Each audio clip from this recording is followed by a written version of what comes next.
आपसे बात करना चाहता हूं कि जो प्रभु यीशु मसीह पर विश्वास करता है उसके लिए बहुत बड़ी बड़ी आशीषें प्रभु ने रखी हुई हैं। और एक आशीष के विषय में आज हम देखने जा रहे हैं रोमियो की किताब उसका 10 अध्याय और 11 पद, जहां पर कुछ इस प्रकार से लिखा है, क्योंकि पवित्र शास्त्र यूं कहता है, जो कोई उस पर विश्वास करेगा वह लज्जित ना होगा।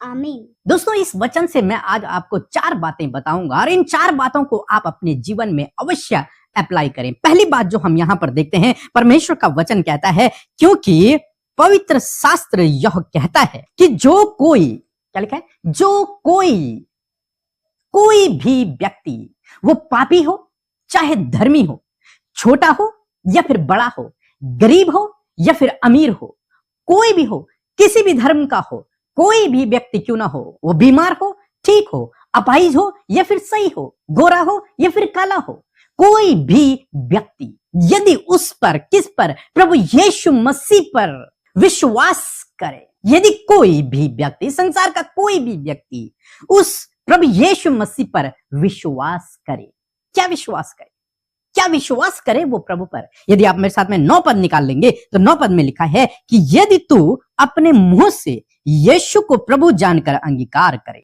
विश्वास, क्या विश्वास करे वो प्रभु यीशु मसीह पर। यहां पर पौलुस कहते हैं, क्या कहते हैं कि यदि वो व्यक्ति प्रभु यीशु मसीह को प्रभु जानकर, अपना स्वामी जानकर अंगीकार करे और अपने मन में यह विश्वास करे कि परमेश्वर ने उसे मरे हुओं में से जिलाया, कि परमेश्वर ने उसे तीसरे दिन मुर्दों में से जी उठा, तो तू निश्चय उद्धार पाएगा। यदि कोई भी व्यक्ति इस बात पर विश्वास करे कि प्रभु यीशु मसीह 2000 साल पहले मेरे लिए इस धरती पर आए, वो मारे गए, गाड़े गए और तीसरे दिन मुर्दों में से जी उठे, यदि कोई भी व्यक्ति इस बात पर विश्वास कर ले, तब तीसरी बात, परमेश्वर का वचन क्या कहता है कि वह लज्जित न होगा। जो व्यक्ति प्रभु यीशु मसीह पर विश्वास कर ले, वो कभी भी लज्जित नहीं होगा। लज्जित कब होता है आदमी? जब वो कुछ गुनाह को कर देता है और समाज उसे पकड़ लेता है, तो उसे समाज के सामने लज्जित होना पड़ता है। वो अपने सर को ऊंचा उठाकर नहीं चल सकता, क्योंकि समाज उसको गलत दृष्टि से देखता है, समाज उसको तुच्छ समझता है। वो लज्जित होता है, वो लज्जित होकर चलता है। लेकिन परमेश्वर का वचन आज बता रहा है कि उसे फिर लज्जित नहीं होना पड़ेगा, चाहे वो गुनहगार ही क्यों नहीं है, चाहे उसने कितनी भी बड़ी गलती क्यों नहीं की है, चाहे उसने बहुत बड़ा गुनाह क्यों नहीं किया हो। लेकिन यदि वो व्यक्ति प्रभु यीशु मसीह पर विश्वास कर ले कि प्रभु यीशु मसीह मेरे लिए मुर्दों में से जी उठे, तो उसके गुनाह माफ हो जाएंगे, वो उद्धार को पाएगा और फिर उसे लज्जित नहीं होना पड़ेगा।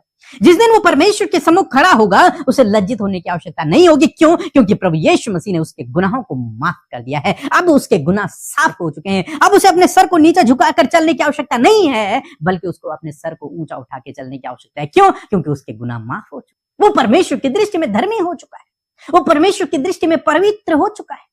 अब उसे लज्जित होकर चलने की आवश्यकता नहीं। दोस्तों, ये वचन हमें सिखाता है चौथी बात, कि अब हमें कॉन्फिडेंस के साथ में, एक विश्वास के साथ में, आत्मविश्वास के साथ में अब आगे चलना है, ये विश्वास करते हुए कि मेरे गुनाह माफ हो चुके हैं, अब मुझे लज्जित होने की आवश्यकता नहीं है, क्योंकि मेरे गुनाह साफ हो चुके हैं, माफ हो चुके हैं। हो सकता है आपने भी अपने जीवन में बहुत सारे गुनाह किए हों, लेकिन यदि परमेश्वर का वचन कहता है, यदि तू प्रभु पर विश्वास कर ले, प्रभु यीशु मसीह पर विश्वास कर ले कि वो मेरे लिए इस धरती पर आया, उसने मेरे लिए कोड़े खाए, वो मेरे लिए क्रूस पर चढ़ाया गया और तीसरे दिन मुर्दों में से जी उठा, यदि तू इस बात पर विश्वास कर ले, तो तू उद्धार को पाएगा, तेरे गुनाह, तेरे पाप क्षमा हो जाएंगे और तुझे फिर लज्जित न होना पड़ेगा, फिर तुझे लज्जित न होना पड़ेगा। हम लोग एक स्त्री के विषय में देखते हैं।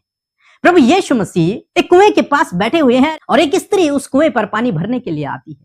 समाज में लोग उसे तुच्छ समझते हैं, वो अपनी नजरों में गिल्ट भावना में जी रही है, लज्जित है एक तरीके से देखा जाए, क्योंकि उससे कुछ गलतियां हुई है। लेकिन जब प्रभु यीशु मसीह की मुलाकात उससे होती है, जो वो खुदा को जान लेती है, जो उस पर विश्वास करती है, तो उसकी लज्जा दूर हो जाती है, उसकी शर्मिंदगी दूर हो जाती है, उसके गुनाह माफ हो जाते हैं। फिर वो सारी दुनिया से कहती है कि मैंने मसीह को देख लिया है, चलो मेरे साथ में चलो। क्या यही तो मसीह नहीं? जहां वो दिन में पानी भरने के लिए आई थी, सब लोगों से बच के आई थी ताकि कोई उसे देख न ले, ताकि कोई उसका मजाक न बनाए, ताकि उसे लोगों के सामने शर्मिंदा न होना पड़े, ताकि उसे अपना सर नीचा न करना पड़े।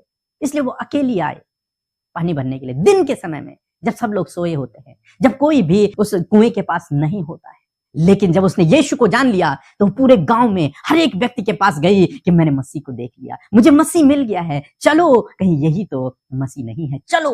और सारे गांव को लेकर के आई। अब वो लज्जित नहीं है, अब वो शर्मिंदगी नहीं है उसके अंदर, क्योंकि उसने खुदा को जान लिया, उसके गुनाह माफ हो चुके हैं। आज शाम में मैं आपको उत्साहित करूंगा, यदि आपने अपने जीवन में कितने भी गुनाह किए हैं, यदि आप प्रभु यीशु मसीह पर विश्वास करते हैं, तो प्रभु का वचन कहता है तेरे गुनाह सब माफ हो जाएंगे और फिर तुझे लज्जित न होना पड़ेगा, न समाज में और न परमेश्वर के सम्मुख। सो प्रभु आपको इस वचन के द्वारा बहुत से आशीष दे।